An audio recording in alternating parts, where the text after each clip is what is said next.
Kicking off 2024's superhero movie slate, we have Sony's Madam Web, the dubiously awaited fourth entry into Sony's Spider-Man universe, which to date consists of 2 Venom movies and Morbius.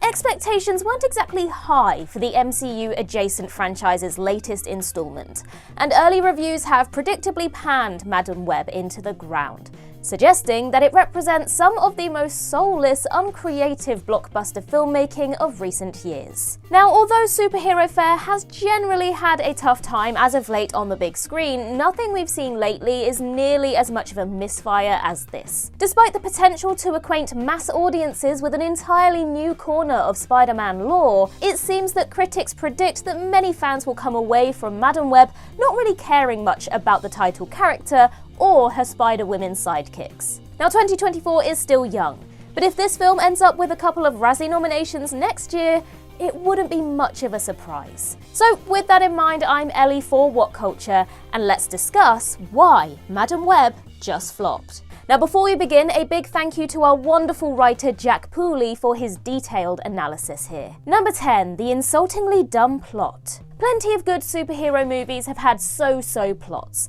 but it would seem that Madam Web can't even deliver the basic, generic beats successfully. The movie kicks off with an unintentionally goofy Peru-set origin story for Cassandra Webb, and only really gets more inane from there. The villain is meanwhile haunted by a premonition of his future demise at the hands of the Spider-Women, and employs hilariously contrived means to track them down in the present, bringing him into conflict with Cassie as she discovers her own burgeoning ability to see the future. Now, on top of that, the means through which Cassie is then forced to team up with the future Spider-Women Julia, Mattie, and Anya, involving her being framed for assaulting a fleet of cops, is eye-rollingly convoluted. Nothing in the story feels fresh or organic.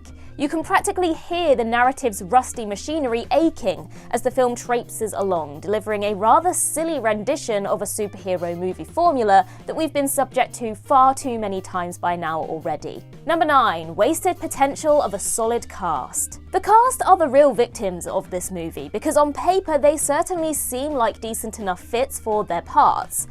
And yet each and every single one of them is given so little to work with. Dakota Johnson's adorable awkwardness isn't taken advantage of, nor Tahar Rahim's smouldering intensity.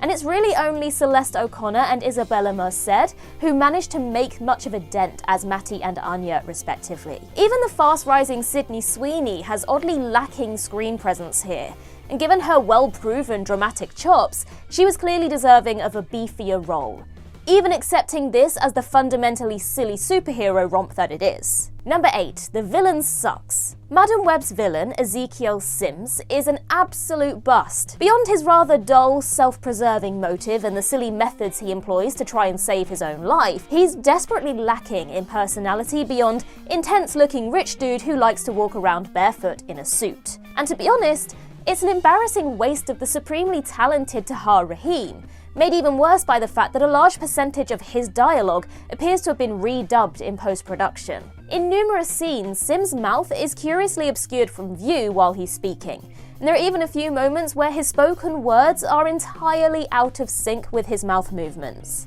It only further compounds how much of a non-entity Sims is in the movie, and so we can only hope that Rahim at least got nicely paid for this seemingly undemanding gig. Number 7, the trailers lied about the Spider-Women. Arguably the biggest sell of Madam Web's trailers was the presence of the Spider-Women, that audiences would eventually get to see Julia, Mattie, and Anya suit up and kick ass. Except the marketing is basically lying about this aspect of the movie, given that within the linear context of the story, we never actually see the Spider-Women in action. At the beginning and end of the film, we see brief flash forwards of the Spider-Women fighting Sims and protecting their city, but within the timeline of the film itself, they never actually get that far. As such, the fact that we only get 45 or so seconds of the Spider-Women fighting makes Madam Web feel more like a feature-length teaser trailer for a sequel which, if the early box office tracking is to be believed, may not actually happen. Number 6, it's a technical mess. Though there's a compelling argument to be made that the world needs more mid-budget superhero movies,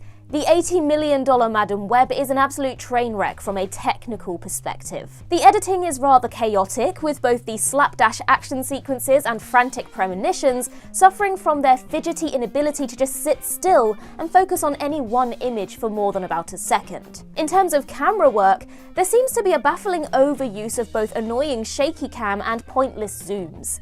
And at times, the visual effects are also rather iffy. The film feels extremely rough around the edges and might be one of the wonkiest looking blockbusters released of late. Number 5. The SpiderMan references feel desperate. The Venom films and Morbius both established that the SSMU is effectively a parallel universe to the MCU, and so Madam Web runs with this by introducing a major subplot relating to the origins of Spider-Man in 2003. Now, without getting into too much detail, the film features several notable characters from Spider-Man lore, yet these links most often feel like desperate, uninspired attempts to inflate the movie's importance by tethering it to something mainstream that audiences actually recognize. Yet the nods to Spider-Man's future are likely to be more confusing than exciting, especially to general audiences who might be unfamiliar with the precise place that the SSMU holds within the context of the MCU. Number 4. All the terrible dialogue. It's a common joke to say that poorly scripted modern films feel like they were written by ChatGPT. But Madam Web's screenplay is such a generic mishmash of superhero movie tropes and uncanny, scarcely human-sounding dialogue that it absolutely feels true in this case. This is a movie positively awash in flavourless exposition, but even the attempts at pithy, witty MCU-style banter between the focal heroes mostly ends up falling flat. That so much of the dialogue was clearly added in post-production doesn't seem to have helped it much either. Though the risible lines will occasionally rouse a smirk, the dialogue is mostly just sawdust dry. Number 3. The obnoxious Pepsi product placement. While you may not leave the movie wanting to know anything more about Madam Web, you'll surely be left craving a cold, thirst-quenching Pepsi. In the very least, PepsiCo absolutely got their money's worth with how aggressively Pepsi products are shoehorned into scenes throughout this film. The two most egregious examples involve a baby shower scene where Cassie is shown holding a Pepsi can, logo strategically facing the camera of course, and then the final battle which oh so naturally takes place on the roof of a Pepsi factory. Hell, the Pepsi sign on top of the building even plays a major role in the final fight. It's embarrassingly on the nose, even for the standards of creatively bankrupt blockbusters desperate to offset their production costs, and yet at least provides one of the film's few genuine laughs. Number 2. The lousy action sequences. Madam Web could surely deliver some decent action, even if the story sucks, right? Well, no. Despite director S.J. Clarkson having helmed numerous episodes of hit TV shows such as Heroes, Dexter, Jessica Jones, and even Succession, something seems to be missing here when it comes to delivering kinetically entertaining action. Now, it doesn't help that the film wildly overplays the "oh, but it was only a premonition, you see" trick during many set pieces, but even the basic fighting beats feel clunkily choreographed and shot with little flair. The repeated use of James Wan-style 180-degree camera flips feels especially unoriginal and a bit desperate. Overall, there's not much personality or excitement to the relatively minimal action on offer, ensuring that even as a switch-your-brain-off spectacle, Madam Web is basically worthless. Number 1. Yes, it's worse than Morbius. If you thought that things couldn't get any worse than Morbius, this movie proves that assessment quite wrong. In terms of its script and filmmaking in particular, this is even more of a shapeless mess, and one which proves even less convincing that its focal heroes are worth giving a damn about. While Morbius went viral due to its campy appeal, headlined by that unforgettable Matt Smith dance sequence, it seems unlikely that Madam Web will cast even a perverse so bad it's good spell with audiences.